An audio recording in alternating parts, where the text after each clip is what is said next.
السلام علیکم ورحمۃ اللہ وبرکاتہ۔ بسم اللہ الرحمن الرحیم۔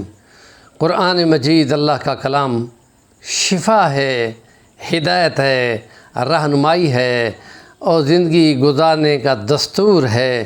اس لیے اس کا یہ اعلان ہے کہ فَأَيْنَ تَذْهَبُونَ إِنْ هُوَ إِلَّا ذِكْرٌ لِلْعَالَمِينَ لِمَنْ شَاءَ مِنْكُمْ أَنْ يَسْتَقِيمَ۔ اے انسانیت، تم کہاں گمراہ ہو رہے ہو؟ آؤ اس کلام کی طرف۔ اس میں انسانوں کے لیے رہنمائی ہے اور ہدایت ہے، اور جسمانی عوارض کے لیے اس میں خدا نے معجزانہ طور پر شفا رکھی ہے۔ اس کو دم بھی کیا جاتا ہے، اس کو پڑھ کر رہنمائی بھی لی جاتی ہے۔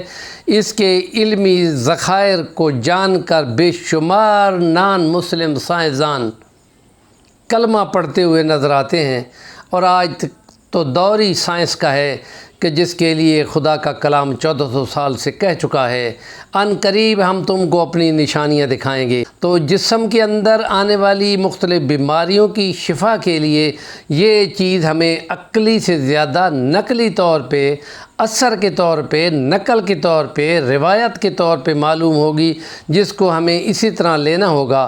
مثلا یہ روایت بھی موجود ہے کہ کسی شخص کو جن چمٹ گئے، یا کہا گیا کہ وہ بے ہوش ہے، اور حضرت عبداللہ ابن مسعود جو بڑے فقیہ صحابی ہیں، علم والے صحابی ہیں، ان کو جو ہی پتہ چلا تو وہ گئے اور انہوں نے اس کے کان میں کچھ کلام قرآن مجید میں سے پڑھ کر پھونک دیا۔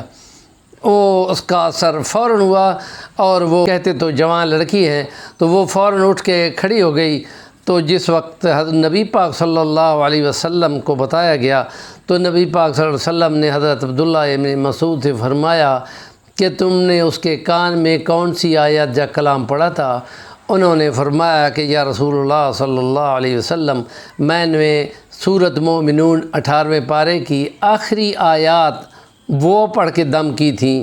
تو نبی پاک صلی اللہ علیہ وسلم نے اس موقع پہ فرمایا، قسم اس ذات کی جس کے قبضے میں میری جان ہے، یہ وہ آیات ہیں کہ اگر ان پہاڑ پہ پڑھو تو پہاڑ بھی جگہ سے ہٹ جائے گا۔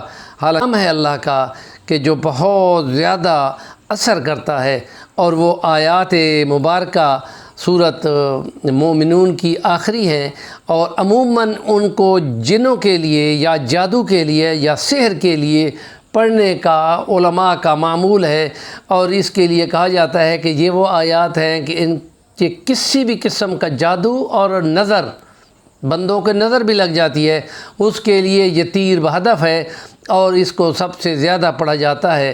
اور وہ آیات یوں ہیں، افحسبتم انما خلقناکم عبثا وانکم الینا لا ترجعون فتعالی اللہ الملک الحق لا الہ الا هو رب العرش الکریم ومن يدع مع اللہ الہا آخر لا برہان له به فانما حسابه عند ربه انه لا يفلح الکافرون وقل رب اغفر وارحم وانت خیر الراحمین۔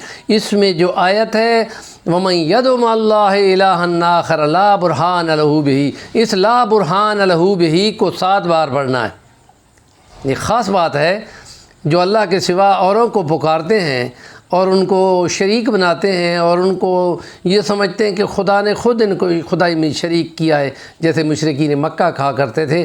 تو خدا کا کلام یہ ہے کہ جن کو تم پکارتے ہو خدا سمجھ کر، معبود سمجھ کے، حاجت روا مشکل کو سمجھ کر، تو وہ کوئی اس کی دلیل تمہارے پاس نہیں ہے، یہ قرآن میں سے ہو۔ تو اس لیے کہا کہ لا برہان لہ، برہان وہ ہے، وہ حقیقت یا وہ منظر جس کو آنکھیں دیکھیں اور جھٹلایا نہ جا سکتا ہو۔ تو حضرت حسین علی الوانی رحمۃ اللہ علیہ صاحب بلغت الحیران فرمایا کرتے تھے، گل ہن چٹے رڑے تے آ گئی ہے، یعنی ایسا دن ہو کہ جو روشن ہو اور میدان صاف ہو، تو اب اس میں سے کوئی چیز چھپ نہیں سکتی۔ آن لہو بہی فانما حسابہ عند ربہ، اور اللہ اس سے حساب ضرور لے گا۔ انہ لا یفلح الکافرون، اور کافروں کی کوئی فلاح نہیں ہوگی کہ نہ وہ کامیابی ہو گئی۔ تو کیا تم نے یہ گمان کر لیا کہ ہم نے تم کو ایسے ہی بیکار پیدا کیا ہے؟ وَأَنَّكُمْ إِلَيْنَا لَا تُرْجَعُونَ، ہماری طرف تم نے لوٹ کے نہیں آنا۔ فتعال اللہ الملک الحق، تو بلند شان ہے اس اللہ کی جو حق سچ کا بادشاہ ہے کائناتوں پر۔ اور یہ وہ شانیں ہیں قرآن کریم کی میں اللہ کی صفات کی جو یہاں بیان کی گئی ہیں، اس لیے کہ اللہ پاک فرماتا ہے اللہ کی بے شمار شانیں ہیں، ان شانوں کے ذریعے سے اپنے خدا کو پکارا کرو، وَلِلَّهِ الْأَسْمَاءُ الْحُسْنَى فَادْعُوهُ بِهَا، ان شانوں کے ساتھ رب کو پکارا کرو، اور کوئی وسیلہ کوئی نہیں ہوتا، ہر چیز نیچے ہے، اللہ کے نام اور اس کی شانیں بلند ہیں، اور وہ اسی قابل ہے کہ اس کو پکارا جائے اور اس کو اپنے قریب سمجھا جائے، اور پھر وہ سنتا بھی ہے اور وہ پورا بھی کرتا ہے۔ ہمارے چینل کا نام ہے صفی الرحمن الوانی، ضرور سبسکرائب کریں اور کمنٹ بھی کیا کریں۔